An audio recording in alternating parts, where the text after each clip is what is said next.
Okay, what we're going to do is show you HDR toning in Photoshop.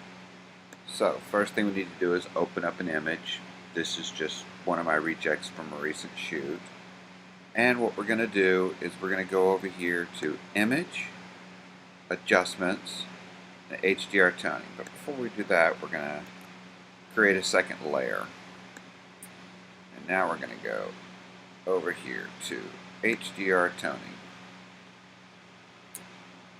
And, oh, yeah, it's going to flatten it. I forgot about that. That's why I didn't make a layer beforehand. Anyway, alright, so you have photorealistic, high contrast, monochromatic, artistic, and you can try all these different ones. Let's just go with photorealistic high contrast for starters and see what happens. And see, on the next one, yeah, we're just going to leave that alone. And let's just look at it with the defaults first and see if we like it.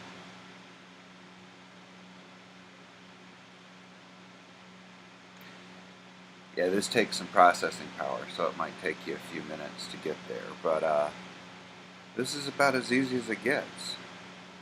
And I hear the Massey has got a real bad backup tonight. Something about a golf bag.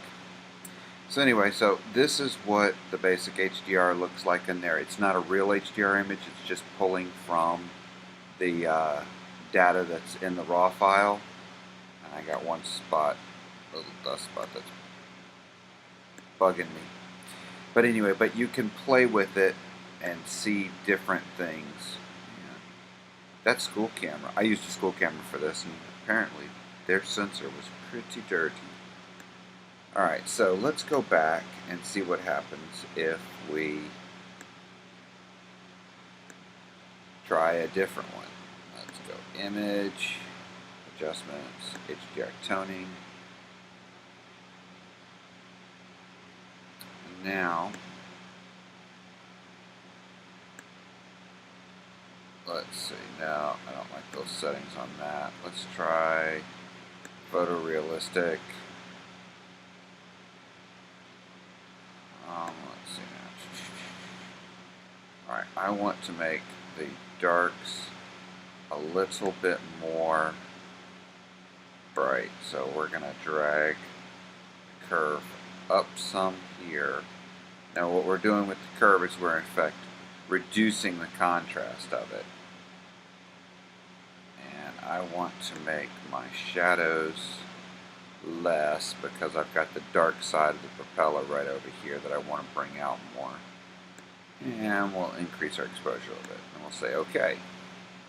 Now we'll chug away and see what happens.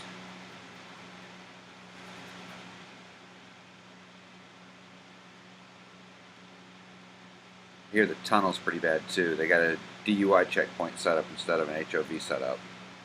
So anyway, so there we go. So now we get something else that's totally unrealistic, way too orange and way too bright, but it takes some playing around, but that's basically it. That's all you really need to know for playing with HDR with a single image.